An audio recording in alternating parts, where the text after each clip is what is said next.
오늘 예배를 통해서 하나님의 큰 도움이 여러분과 함께 할 줄로 믿습니다. 이 도움은 나의 도움이 아니라 하나님의 도움입니다. 내가 원하는 내 응답이 아니고 하나님의 응답이세요. 그 도움은 내가 원하는 도움이 아닐지도 모릅니다. 내가 원하는 방향이 아닐지도 몰라요. 그러나 오늘 이 예배에 하나님의 도움이 여러분과 함께 하시기를 축복합니다. 내가 원할지 모르는, 내가 원하지 않는 또 내 계획이 아닌 도움일지라도 그 도움은 진짜 도움이 될 줄로 믿습니다. 하나님의 도움이기 때문이에요. 하나님의 도움은 우리를 도와줄 것입니다.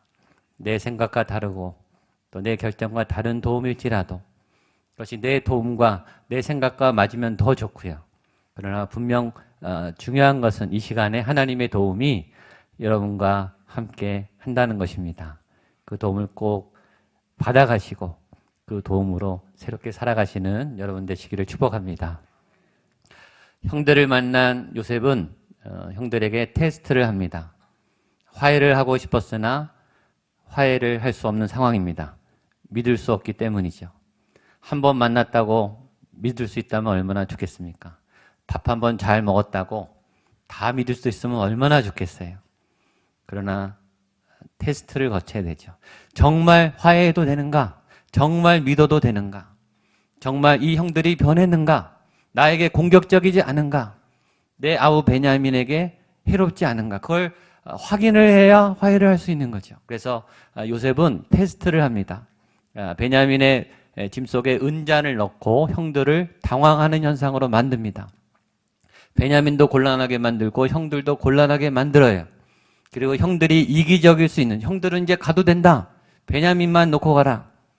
얼마든지 이기적인 선택을 할 수 있는, 자기만 빠져나갈 수 있는 상황을 만들어 놓고 테스트를 하죠. 그때 유다가 나섭니다. 우리는 가지 않겠습니다. 우리는 베냐민을 데리고 가야 합니다. 베냐민 대신에 내가 남겠습니다. 나를 죽이든지 내가 노예가 될 테니까 베냐민을 풀어주십시오. 왜냐하면 베냐민이 가지 않으면 아버지가 죽습니다.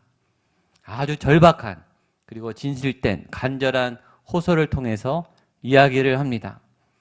자기의 생명을 걸고 자기의 신념을 다해 간절하게 진심을 담아 호소하는 유다의 모습을 보고 요셉이 오늘 감동을 받죠. 그리고 오늘 요셉의 인생의 정말 클라이막스, 이제 화해가 이루어지는, 자기의 진실을 밝히는, 그 형들을 용서하는 그런 너무너무 감동적인 그런 장면입니다. 이 이야기가 감동을 줘요. 그러나 이야기로 감동이 끝나는 게 아니라 저와 여러분의 삶에도 실제로 일어나게 되기를 축복합니다. 화해가 일어나고 회복이 일어나고 상처가 아무는 말씀은 우리에게 감동을 줘요. 그래서 요셉을 보면서 우리는 기대하는 거죠. 아, 지금 이렇게 힘들지만 요셉처럼 하나님을 따라가면 끝은 저렇게 좋아지는구나. 저렇게 화해가 일어나는구나. 하나님이 그 모든 환난과 시련을 통해서 마지막을 저렇게 좋게 해주시는구나. 그런 그림을 우리에게 보여주죠. 그래서 내가 여기서 포기하면 안 되겠다. 그리고 믿음을 계속 따라가야지. 여러분 지금까지도 여기까지 지금 이 자리까지 얼마나 힘들게 잘 오셨습니까? 이것도 쉽지 않았어요. 여러분 정말 여기까지 하나님을 의지하면서 인내하면서 믿음을 다지면서 참고 또 참으면서 이 자리까지 오셨습니다. 잘 오셨어요. 그러나 앞으로 더 하나님을 소망 가운데 붙잡고 믿음의 길을 걸어가게 되기를 축복합니다. 끝이 좋을 거예요.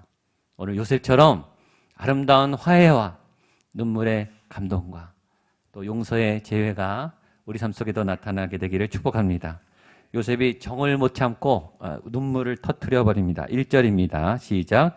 요셉이 시종하는 자들 앞에서 그 정을 억제하지 못하여 모든 사람을 자기에게서 물러가라 하고 그 형제들에게 자기를 알리니 그때에 그와 함께한 다른 사람이 없었더라. 우리는 적대적인 사람을 만나면 경계를 하죠. 무장을 해요. 왜 무장을 하냐면 내가 더 이상 공격받지 않기 위해서죠. 내가 그 사람 때문에 다쳤거든요. 그 사람 때문에 힘들었거든요. 또 다치고 싶지 않아요. 우리는 그래서 긴장하고 경계해야죠. 그리고 의심해요. 아직 믿을 수 없습니다. 그 무장은 어떻게 풀리는가? 오늘 요셉과 또 이 유다의 대화를 통해서 우리는 그 비법을, 그 방법을 배우게 되죠. 진실함과 간절함. 하나 더 있어요. 왜 요셉은 무장을 해제하고 자신을 공개하고 용서의 눈물을 흘렸을까요? 유다가 희생했기 때문이에요. 베냐민은 놔주십시오. 아버지를 살려야 합니다. 대신 내가 죽겠습니다. 나를 죽이세요. 내가 당신의 노예가 되겠습니다. 자기를 희생하는 과감한 화해 앞에 요셉의 긴장과 무장이 다 해결됐습니다. 자기가 노예가 된다는 것은 쉬운 선택은 아닙니다. 어떤 면에서는 그건 정상이 아니에요. 사람은 누구나 이기적이고 자신의 삶은 잘 살고 싶죠. 누가 자기가 노예가 되는 선택을 하겠습니까? 그러나 유다가 이렇게 이타적인 그리고 희생적인 선택을 할 수 있었던 이유는 그가 자기에게 주목하지 않았기 때문이에요. 자기를 걱정하고 자기의 미래를 걱정했다면 절대 이런 선택이 나오지 않아요. 유다는 아버지에게 집중했습니다. 베냐민에게 집중했어요. 그것이 이타심이죠. 이기심은 자기만 보게 하는 거예요. 남의 감정, 남의 판단, 남의 손해는 아랑곳하지 않고 나를 위한, 나의 이익을 위해서 사는 것이 이기심입니다. 그러나 이타심은 남을 위해서 나를 버리는 거예요. 남의 이익을 위해서 나를 희생시키는 거죠.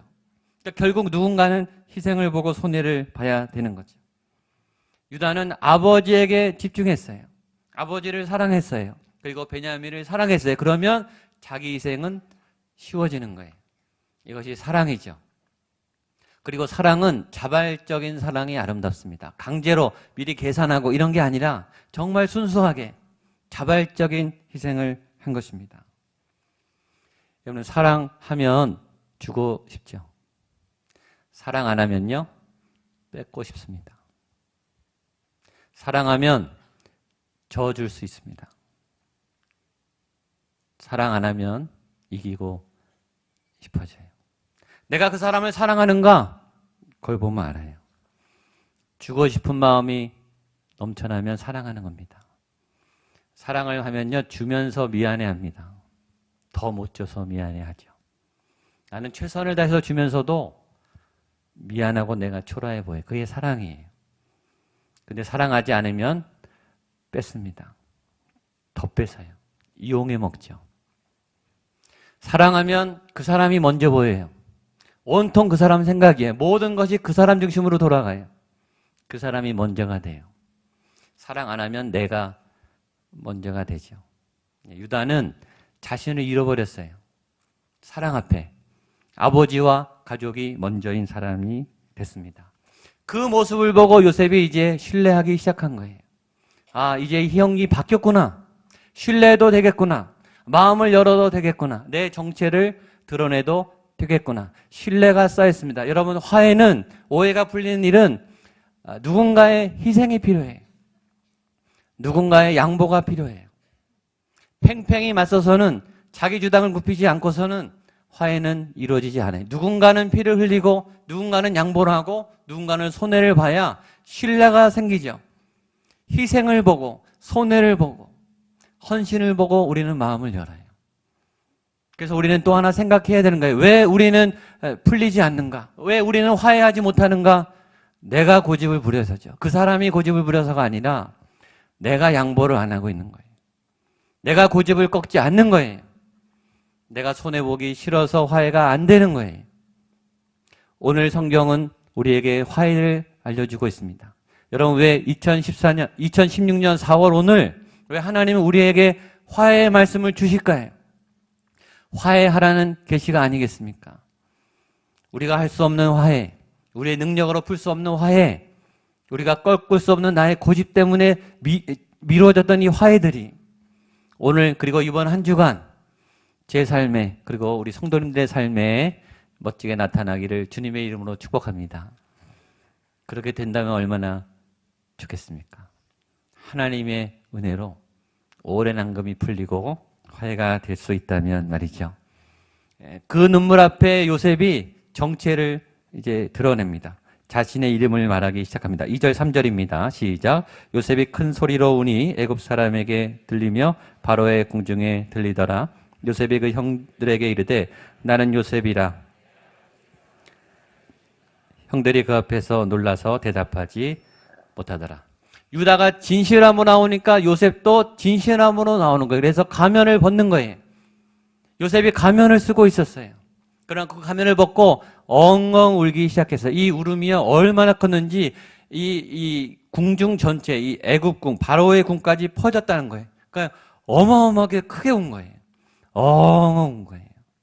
이 궁전이 떠나가도록 바로가 멀리서 들을 만큼 수많은 메시지가 담겨있는, 감사하면서 미안하면서 또 이 상처가 녹으면서 굉장히 많은 메시지가 담긴 눈물을 흘리면서 울기 시작합니다. 그러면서 본인의 정체를 밝혀 내가 요셉입니다.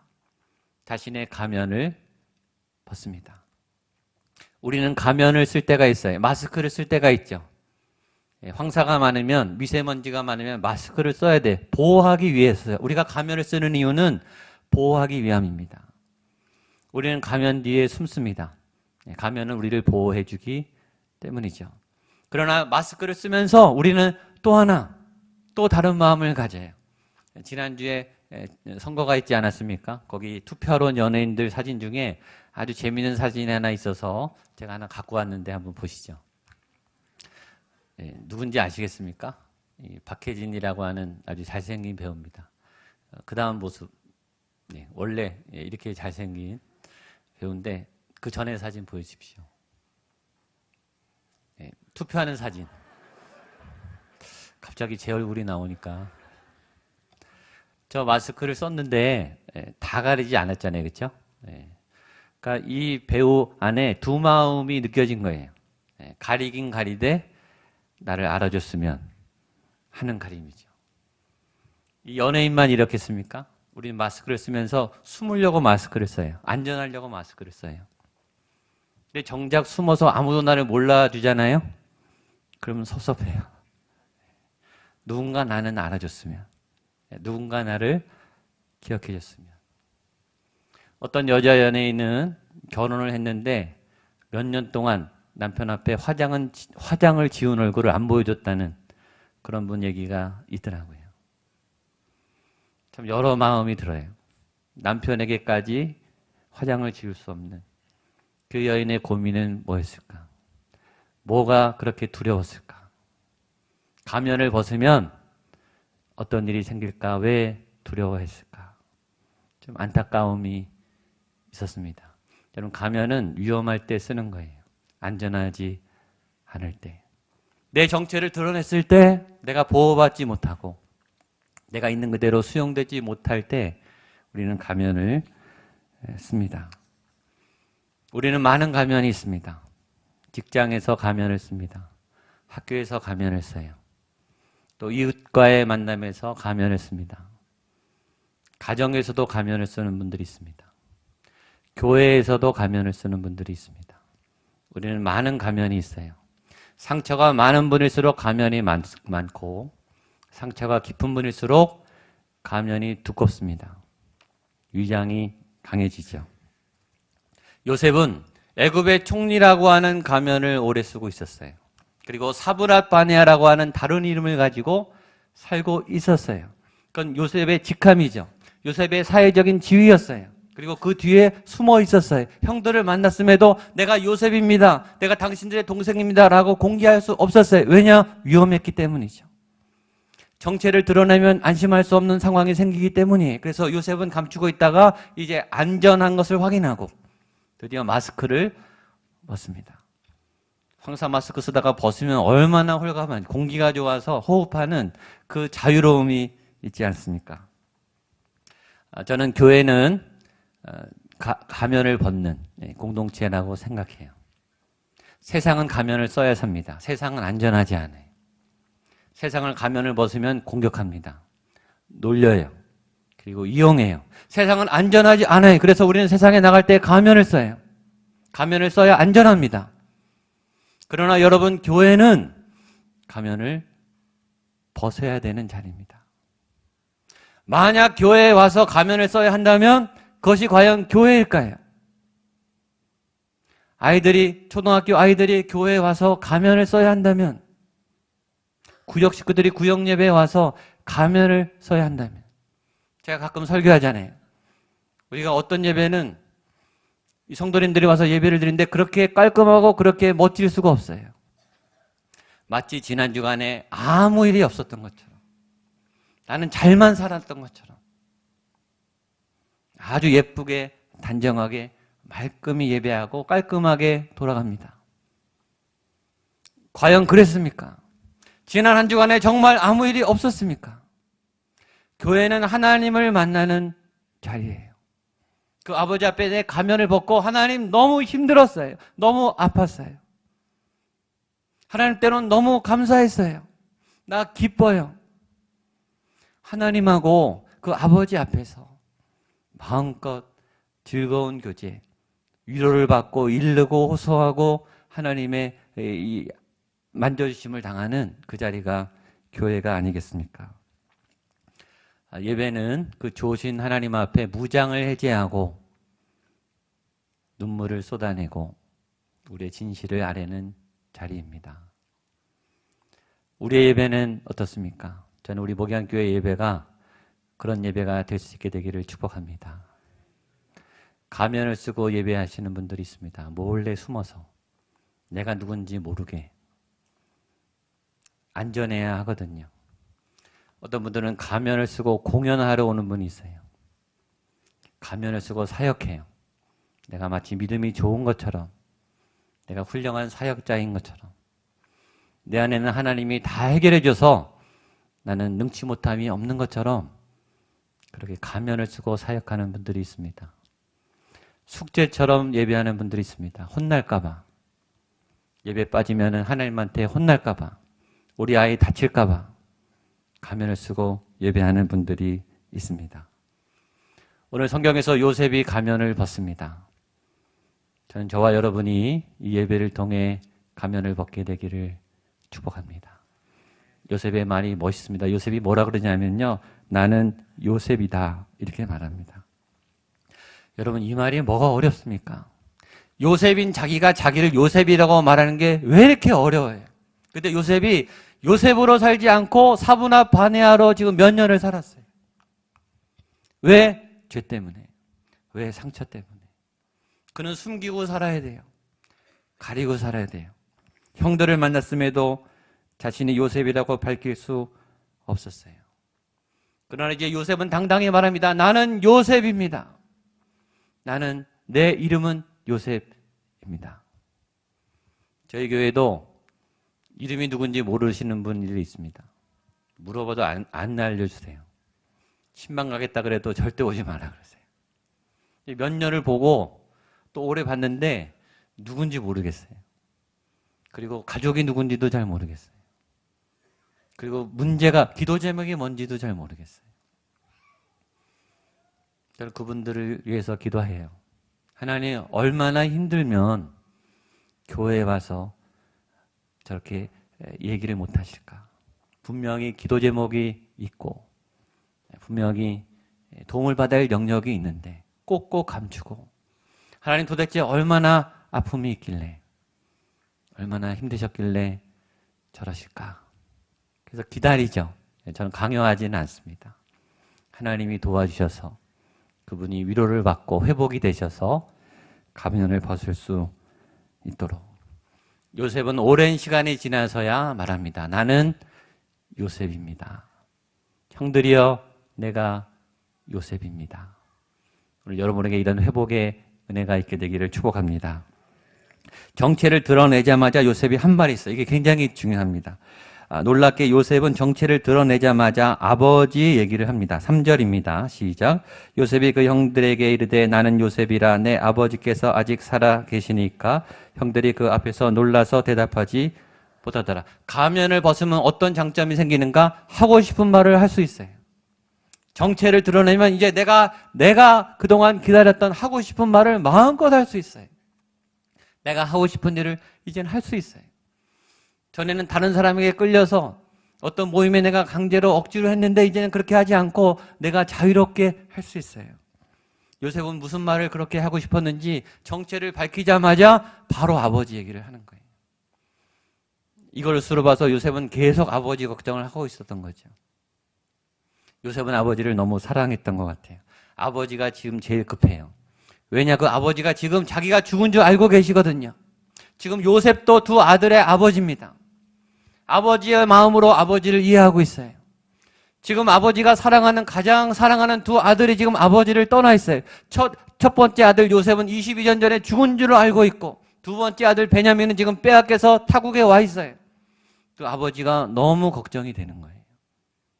형들이요, 아버지 지금은 살아계십니까? 지금 괜찮습니까? 두 아들을 뺏겼는데 지금 어떻습니까? 제일 먼저 궁금해합니다. 그런데 형들은 어떨까요? 형들은 지금 아무 말이 안 들려요. 왜냐하면 요셉을 보고서 지금 충격을 받았어요. 이 총리가 우리의 생명과 목숨줄을 쥐고 있는 이 사람이 요셉이라니, 이건 큰일 난 거예요. 자신들이 죽이려 했던, 자신들이 노예로 팔아버리려고 했던 요셉이 그렇게 애절하게 살려달라고, 그러지 말라고 호소했음에도 냉정하게 그를 버렸던 그 요셉이 지금 22년 만에 자기 눈앞에 나타나 있는 거죠.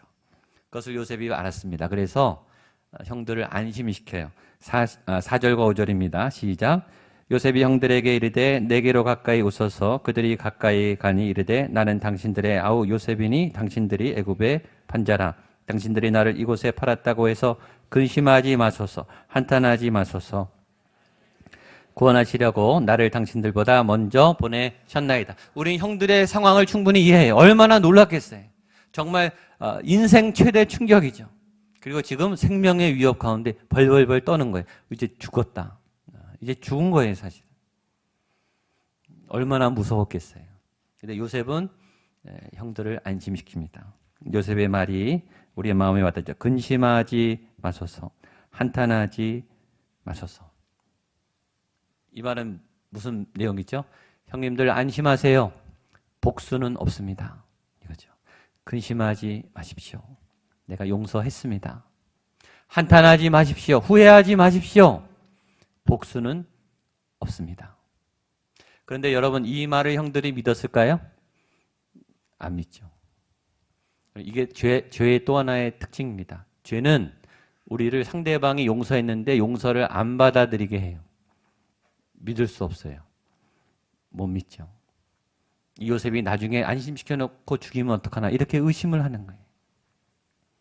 이게 죄의 무서운 부작용입니다. 믿어야 되는데 믿을 수 없어요. 은혜를 주는데 은혜를 받지 못해요. 그래서 전도하다 보면 이런 분들 있죠. 내가 죄가 너무 많아서 나 교회 못 갑니다. 그분은 못 믿는 거예요. 내가 이렇게 많은 죄를 짓고 타락을 했는데 내가 이렇게 못된 놈인데 어떻게 예수님을 믿습니다. 이 한마디로 용서가 되냐 이거예요. 그건 너무 쉬운 거죠. 자기가 용서받았다는 거를 받아들일 수 없는 거예요.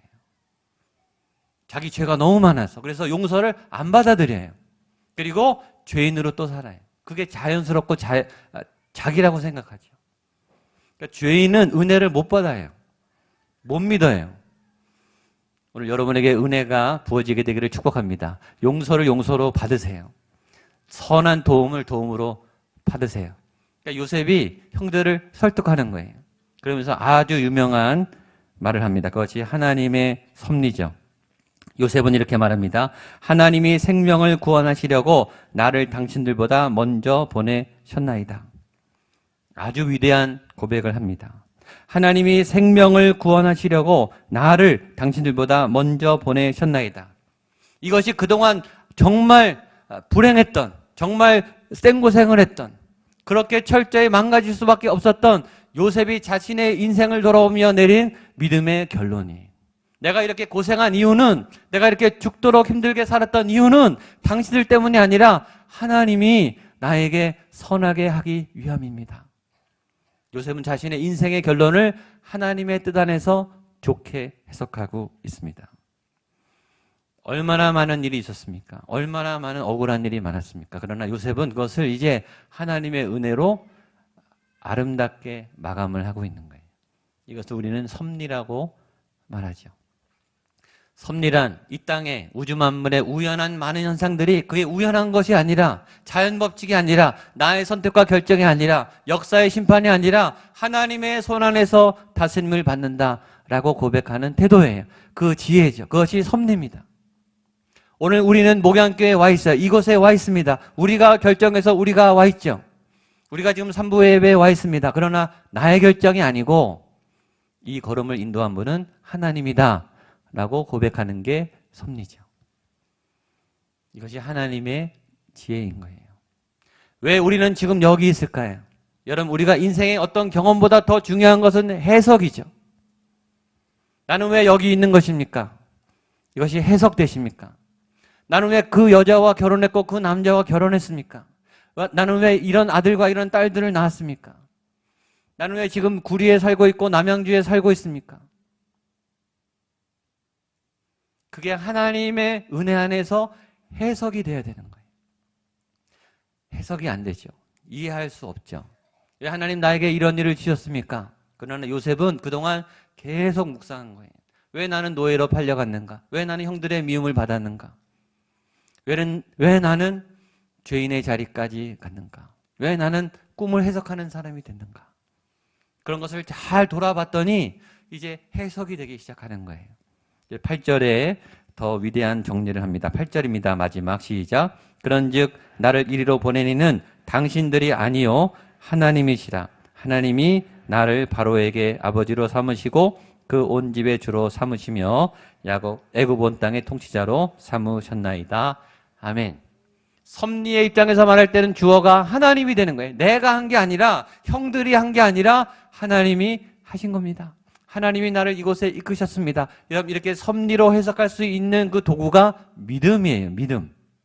믿음이 있어야 섭리를 이해할 수 있습니다. 믿음은 설명 불가한 것을 설명할 수 있는 게 믿음이에요.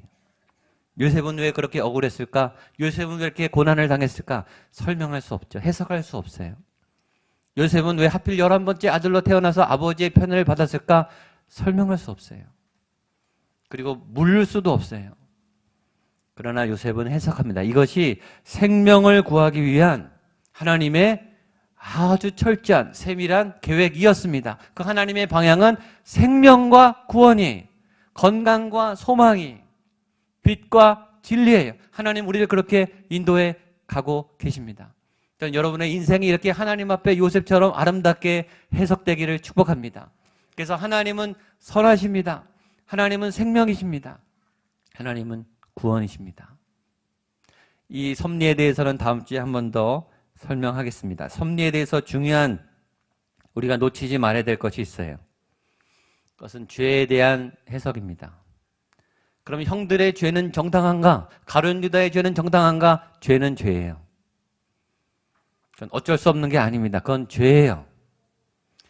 죄이지만, 악이지만 하나님은 그 죄와 악을 선하게 바꾸셔서 변화시킨 거죠. 죄의 대가는 치러야 됩니다. 잘못은 잘못이에요. 그래서 하나님의 선하신 뜻으로 이렇게 바꾸시면 안 돼요.